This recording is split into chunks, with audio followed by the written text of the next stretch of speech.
सद्गुरु, introspection या आत्मचिंतन कर करके मैंने बहुत सारे तार्किक निष्कर्ष बना लिए हैं, पर मुझे ये कैसे पता लगेगा कि कब ये इंट्रोस्पेक्शन मुझे जरूरत से ज्यादा सोचने की ओर लेकर जा रहे हैं। मैं खुद को जरूरत से ज्यादा सोचने से कैसे रोकूं, क्योंकि कई बार इससे काम टालने की आदत पड़ जाती है। ओह, ये सवाल पॉपुलर है। देखिए, मान लीजिए आप ड्राइव कर रही हैं और सामने विंडशील्ड में देखने के बजाय आप पीछे वाले शीशे में देखकर गाड़ी चलाएं, पीछे देखने वाले शीशे में, तो मुझे लगता है आपको रिवर्स गियर में होना चाहिए, ना कि टॉप गियर में। हेलो? तो ये सारी इंट्रोस्पेक्शन वाली बकवासें आपको अंग्रेजों से मिली हैं, वो इसे लेकर आए थे। इस देश में हम इंट्रोस्पेक्शन पर विश्वास नहीं करते, क्योंकि देखिए, आप अपनी ही बकवास को समझने की कोशिश कर रही हैं। ये ऐसे काम नहीं करने वाला। अगर आप इससे एक दूरी बनाकर रखें तो आप साफ जान लेंगे कि ये क्या है। आपको इसके बारे में सोचने की जरूरत नहीं है। ये कुछ ऐसा है, मान लीजिए आज रात आपको दिल्ली एयरपोर्ट से फ्लाइट लेनी है, आपको जाना है, तो आपका फ्लाइट टाइम नजदीक आ रहा है, पर एक बड़ा ट्रैफिक जाम लगा हुआ है। आपको ट्रैफिक जाम कैसा लगेगा?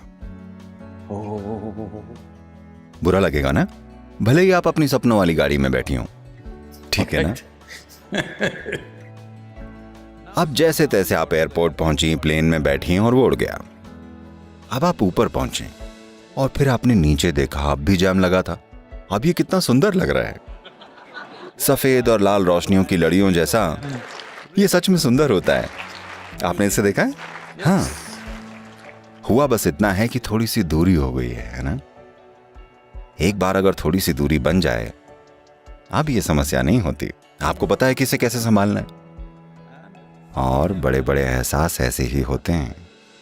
देखिए, अभी भी मैं जानता हूं आप एक इंजीनियर हैं, पर अगर मैं आपको इस स्टेज पर इधर से उधर चलने को कहूं और कहूं कि पता लगाइए कि ये धरती गोल है या चपटी, आपका अनुभव क्या कहता है?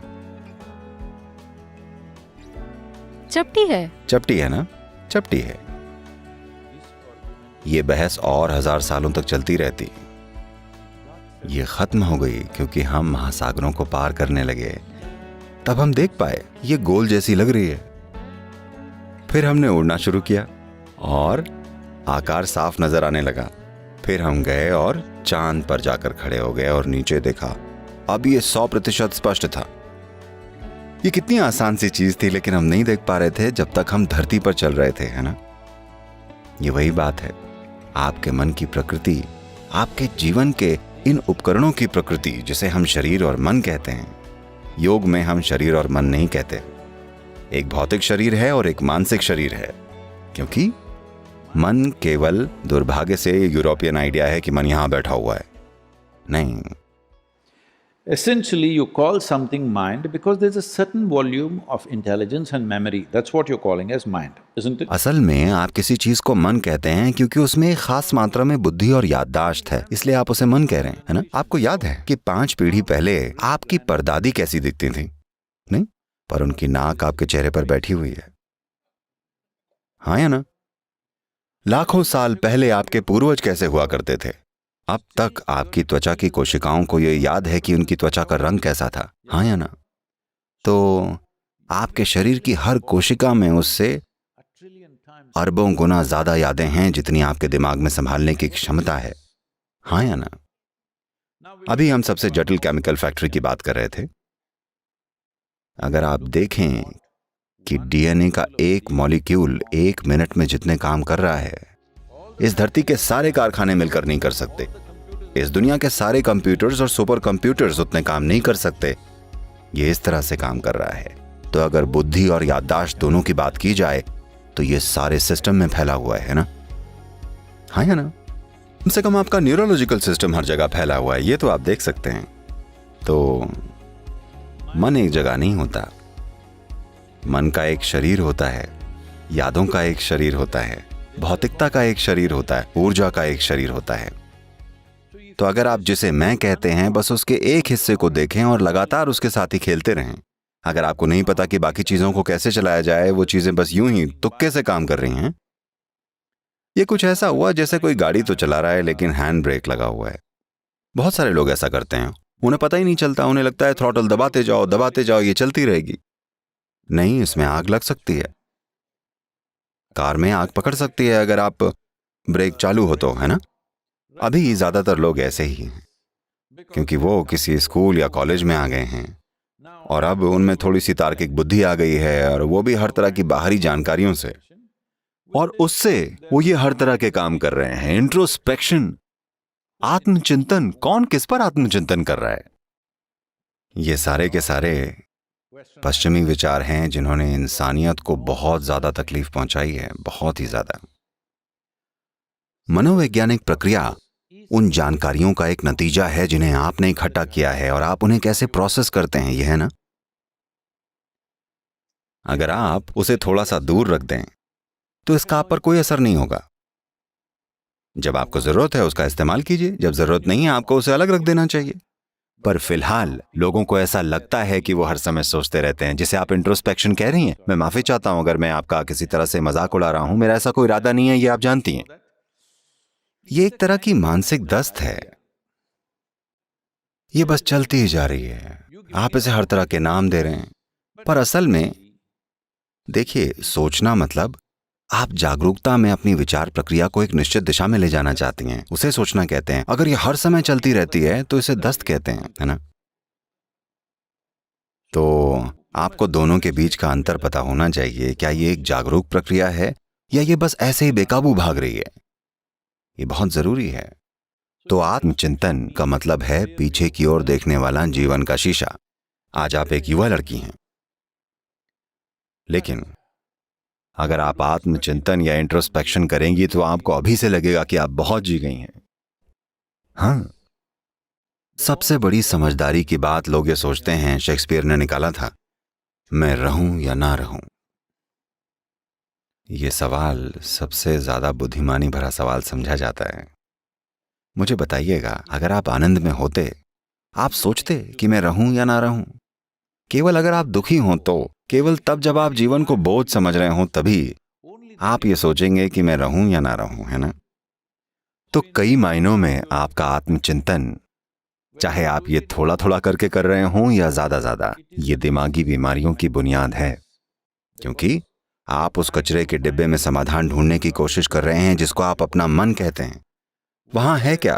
केवल वही जो आप में 5 इंद्रियों के माध्यम से आया है और कुछ भी नहीं। अगर आप कुछ नया ढूंढ रहे हैं तो मैं आपको ये बता दूं, अभी आप एक कंप्यूटर इंजीनियर हैं, बनने वाली हैं, राइट? बन चुकी हैं? बनने वाली हूँ। ओके। क्या आपका कंप्यूटर उसमें डाली गई जानकारी के आगे कुछ भी कर पाता है? ऐसा ही आपके मन के साथ भी है। ये शरीर एक गणना की प्रक्रिया है, शायद उन कंप्यूटर से कहीं ज्यादा जटिल जिन्हें आप चला रहे हैं, पर असल में ये एक गणना करने वाला काम ही है। बिना जानकारी के ये काम नहीं करता। तो अगर आपको जानकारी पता है, आपने ही ये सॉफ्टवेयर लिखा है, आपको इसका डेटा पता है, तो आपको पता होगा कि ये क्या कर सकता है और क्या नहीं। तो उसमें आत्मचिंतन क्या करना है? तो क्या मैं ज्यादा सोच रही हूं या आत्मचिंतन कर रही हूं? दोनों की जरूरत नहीं है। आपको चीजों को देखने के लिए और स्पष्टता की जरूरत है। अगर आप किसी चीज को देखें, उसे उतनी ही स्पष्टता से देख सकें जैसी वो सच में है, तब किसी चीज के लिए आत्मचिंतन की जरूरत नहीं है। एक बार फिर मैं आपको ये याद दिला रहा हूं, अभी आप युवा हैं, पर ये चलेगा ना? मैं नहीं कह रहा हूं कि आप बच्ची हैं, मैं कह रहा हूं अभी आप एक युवा लड़की हैं। वैसे मेरी नजर में आप एक बच्ची ही हैं। तो मैं बस आपको ये बता रहा हूं, देखिए किसी की जिंदगी कितनी लंबी है, ये अगर आपके अनुभव के संदर्भ में बात करें तो, ना कि आपकी उम्र के। आपने कभी इस पर गौर किया है, किसी एक दिन जब आप बड़ी खुश होती हैं, 24 घंटे एक पल जैसे निकल जाते हैं, ऐसा होता है ना। किसी और दिन आप थोड़े निराश हैं, 24 घंटे 1000 साल जैसे लगते हैं। हाँ, तो सिर्फ दुखी लोग लंबी जिंदगी जीते हैं। अगर आप आनंद में हैं तो ये पूरी हो जाती है इससे पहले कि आप समझ पाएं कि हो क्या रहा है, इससे पहले कि आप समझ पाएं ये सब किस लिए था। अंतिम संस्कार, हाँ, मुझे ऐसा लगता है जैसे मैं ऐसा फील करता हूँ जैसे मैं परसों ही पैदा हुआ था। देखिए मुझे।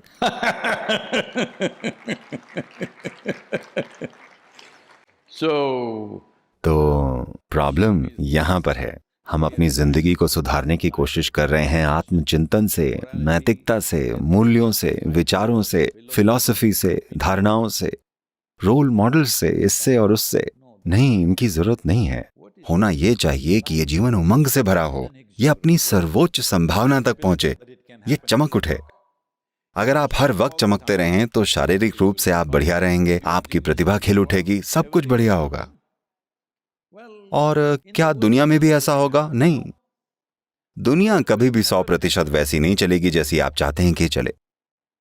क्योंकि आप तीनों युवा हैं, इसलिए मैं आपको ये बता रहा हूं, और यहाँ बहुत से युवा हैं, मैं आप सभी को ये बता रहा हूं, क्योंकि आप में बहुतों ने ये सपना संजो रखा होगा कि आपको एक आदर्श इंसान मिल जाएगा, आपके जीवन में एक परफेक्ट इंसान, लड़का या लड़की, जो भी। मैं आपके रोमांस को खत्म करने की कोशिश नहीं कर रहा हूं, मैं बस इतना बता रहा हूं कि आपको बड़ी गहरी निराशा होगी। क्योंकि यहाँ कई लोग कह रहे हैं कि वो मथुरा से हैं। कृष्ण सबसे अद्भुत पुरुष, उनकी पत्नियां हमेशा शिकायत करती रहती थीं। इसलिए नहीं कि उनमें कुछ गलत था, क्योंकि इस सृष्टि की प्रकृति ही ऐसी है कि दुनिया में कोई भी ठीक वैसा नहीं हो सकता जैसा कि आप चाहते हैं। हाँ या ना? तो एक ऑप्शन है, ये एक व्यक्ति, आप इस व्यक्ति को वैसा बना सकते हैं जैसा आप चाहते हैं। अगर आप ये एक चीज कर लें तो इन सब चीजों की जरूरत ही क्या है? आपको बस इतना ही करना है। आप एक इंजीनियर हैं, आपको थोड़ी सी इंजीनियरिंग करनी चाहिए, इनर इंजीनियरिंग, ताकि ये वाला बिल्कुल वैसा काम करे जैसा आप चाहते हैं। दुनिया के लिए हम अपना बेस्ट करेंगे।